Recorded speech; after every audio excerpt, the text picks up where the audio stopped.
Assalamualaikum warahmatullahi wabarakatuh. Alhamdulillahilladzi hadana li hadza wa ma kunna linahtadiya laula an hadana Allah. Asyhadu an la ilaha illallah wahdahu la syarika lah wa asyhadu anna Muhammadan abduhu wa rasuluhu la nabiyya ba'dah.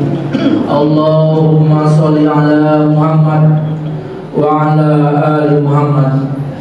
Ma'asyiral muslimin rahimakumullah.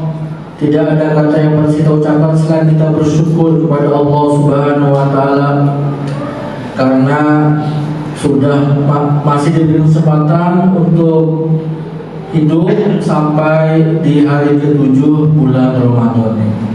Mungkin ada saudara kita yang hanya diberikan waktu sampai hari ke-5, hari ke-6 bulan Ramadan dan sudah dipanggil oleh Allah Subhanahu wa taala.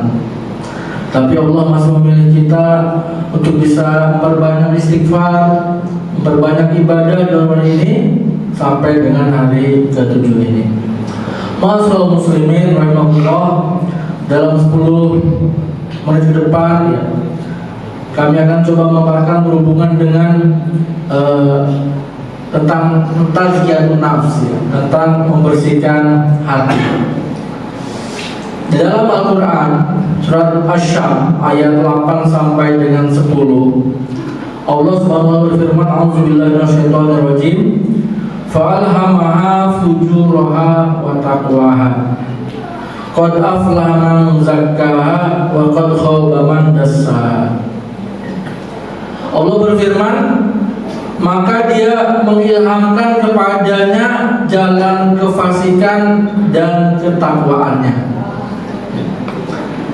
Jadi Allah Subhanahu wa taala mengilhamkan di dalam diri kita itu dua potensi.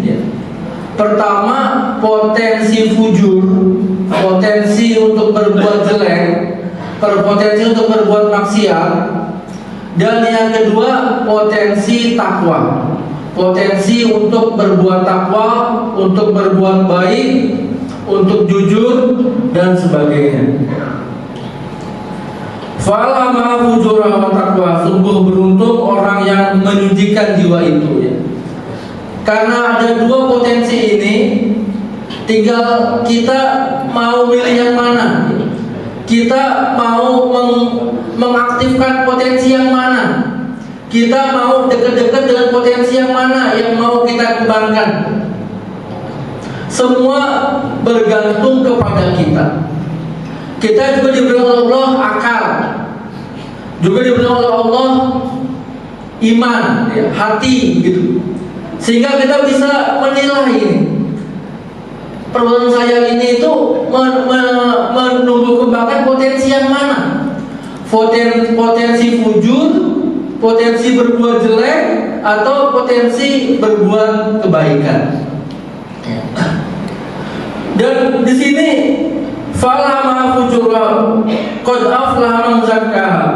Dan sungguh beruntung orang yang menyucikan jiwanya, yang potensi baiknya itu dikembangkan. Dia terus membersihkan jiwanya dan menumbuhkan potensi takwanya. Ma'asyiral muslimin rahimakumullah. Berhubungan dengan ini, dengan nafsu, dengan nafs ini, Imam Ghazali membagi menjadi 3.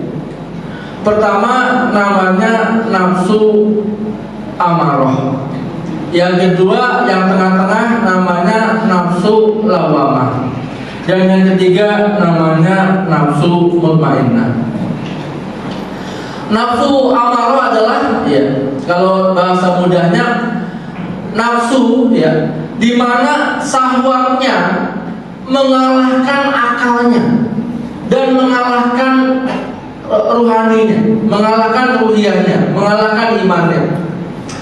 Dalam sebagian besar hidupnya itu syahwatnya selalu mengalahkan akalnya. Kita sudah diberikan potensi akal tadi, diberikan iman juga, bisa memilih, tetapi nafsunya itu besar sekali. Syahwatnya itu pengaruhnya bagi dia sangat besar sehingga mengalahkan potensi akalnya. Sehingga kadang-kadang orang yang pintar, orang-orang yang kita anggap bijak gitu, itu bisa berbuat maksiat gitu karena pada saat itu potensi akalnya kalah dengan syahwatnya. Nah, orang-orang yang nafsunya masih nafsu amarah ini sebagai usaha hidupnya itu potensi syahwatnya atau syahwatnya mengalahkan akalnya, sehingga dalam kesehatan lebih banyak kepada fujurnya gitu. Tidak ada, bahkan pada saat mereka tidak tahu bahwa ini itu adalah sebuah dosa gitu. Saking kalahnya potensi akal dan potensi imannya dengan kalah oleh syahwatnya, sehingga nggak tahu bahwa ini tuh dosa gitu. Kadang-kadang diberitahu malah marah-marah gitu, marah-marah, diberitahu marah, dia marah gitu, karena memang syahwatnya, pilihannya itu mengalahkan akalnya. Kemudian yang kedua adalah nafsu lawamah, di mana syahwatnya kadang-kadang mengalahkan akal dan imannya, tapi kadang-kadang imannya dan akalnya bisa menundukkan syahwatnya. Jadi kadang-kadang orang ini berbuat dosa, lalu nanti sadar, istighfar, tobat, nanti paginya udah istighfar, siangnya, malamnya berbuat dosa lagi, kepleset, ntar istighfar lagi gitu. Jadi situasinya masih dalam penuh perjuangan orang ini. Perjuangan sehingga berusaha agar akalnya mengalahkan syahwatnya. Kemudian yang ketiga, nafsu mutmainnah, ya, di mana syahwatnya dikalahkan oleh akalnya dan oleh iman. Dalam keseharian hidupnya itu akalnya sudah mengalahkan, sudah menundukkan syahwatnya. Syahwatnya mengikuti akalnya, syahwatnya mengikuti imannya. Mungkin dia punya syahwat, ya, mungkin dia punya keinginan, gitu, punya nafsu begitu. Tetapi karena kuatnya akal dan kuatnya iman, dia bisa, akal iman bisa mendrive, ya, bisa mendrive syahwatnya sesuai dengan tepatnya, sesuai dengan waktunya, gitu. Sehingga dengan demikian dalam kehidupannya itu lebih banyak kepada kebaikan. Orang seperti ini hidupnya tenang, gitu. Dia menerima dengan takdir Allah begitu. Mungkin ekonominya kurang, tetapi yang penting bagi dia akhirat, sebenarnya akhirat itu lebih kekal dan lebih baik. Dia arahnya ke arah akhirat. Mungkin dia kurang begitu beruntung, tapi arah tujuannya lebih banyak kepada nanti di akhirat saya bisa lebih baik daripada kehidupan saya di dunia. Kemudian yang terakhir, Mas Muslimin, ya, Imam Ghazali juga menjelaskan kepada kita bagaimana supaya kita ini bisa, akal kita mengalahkan syahwatnya. Karena syahwat ini ternyata sangat kuat sekali, sangat kuat sekali. Yang pertama adalah bagaimana kita bisa jangan dekat-dekat dengan syahwat ini, ya, dengan syahwat kita ini. Kalau dihubungkan dengan tiga tak, ya, syahwatnya bisa syahwat berupa harta, bisa wanita, bisa tahta, bisa Toyota, ya. Jadi harta, tahta, kita kalahnya dengan mana gitu. Kalau hasil penelitian, laki-laki itu kalahnya dengan syahwat wanita, perempuan kalahnya dengan syahwat harta, ya. Nah, kita jangan dekat-dekat ini, jangan dekat dengan yang bisa menjerumus kita ini, jangan dekat-dekat gitu.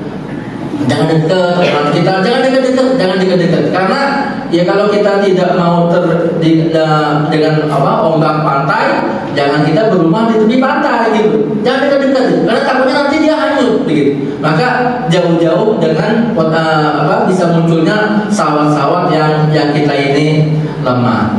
Kemudian yang kedua adalah bagaimana kita bisa berpikir dulu, akal kita main begitu. Dan kita berbuat sesuatu, akal kita main ini. Bisa ini baik apa enggak? Ini akibatnya seperti bagaimana? Ini akibatnya seperti bagaimana? Sehingga dengan demikian semua yang dilakukan itu hasil pemikiran, hasil perenungan, gitu. Tidak aksi-aksi spontan, tapi hasil perenungan, sehingga tidak menyesal setelah dia mengerjakan. Karena banyak juga mungkin aksi spontan tidak dipikirkan dulu, akhirnya dia terjebak. Orang sudah kaya tapi korupsi, akhirnya anaknya juga menjadi korban, istrinya juga jadi korban karena di tetangganya juga dimarahin dan sebagainya karena akibat daripada suaminya.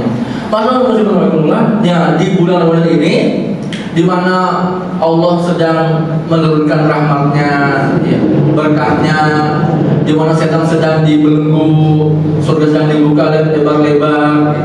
Mari kita mengendalikan, ya, sahabat kita ini, mengendalikan nafsu kita ini, dan ini adalah satu perjuangan yang besar, ya. Dan itu benar-benar menjadikan Ramadan sebagai madrasah bagi kita, sebagai tempat pendidikan bagi kita untuk mengelola nafsu kita ini. Dan maksudnya adalah cara yang paling efektif, ya, untuk kita mengendalikan nafsu. Ketika pagi hari kita sudah mungkin masih segar, siang-siang kita sudah mulai agak capek dan sebagainya, nafsu itu sangat lemah, gitu, sangat lemah. Jadi puasa adalah cara yang paling efektif untuk kita bisa mengendalikan nafsu kita. Nah, mari kita biasakan ini selama 30 hari, ya, kita kendalikan nafsu kita, tidak hanya waktu siang tapi juga waktu malam, ya. Jadi kadang-kadang ada orang mau mengendalikan mulutnya, ya, nafsu itu bicaranya gitu, nanti aja, kalau siang-siang saya akan kendalikan, tapi ketika sudah buka dia ngomong juga seomong-omongnya, melihat memakai mata juga selihat-lihatnya. Artinya nafsunya hanya dikendalikan ketika siang saja. Nah, bagusnya ya siang ya malam kita kendalikan selama 30 hari kita berdemikian, sehingga jadi satu kebiasaan bagi kita. Nafsu jadi lemah bagi kita karena kita sudah terbiasa untuk mengendalikannya, dan terus kita berzikir kepada Allah untuk membersihkan hati kita, sehingga di bulan yang baik ini kita naik level dari mungkin nafsunya nafsu amarah naik ke lawamah, atau dari lawamah ke mutmainnah. Kita tenang, kita ridho dengan pemberian Allah, kita penting bagi kita adalah bagaimana kita ibadah yang sebenarnya. Kita berusaha untuk mengejar dunia yang seperti Allah janjikan dalam al-Qasas tadi. Saya demikian yang bisa saya berikan, mohon maaf kalau terlalu panjang dan sebagainya. Al-haqqu min rabbika wa huwal muqtadir al-kalam. Wassalamualaikum warahmatullahi wabarakatuh.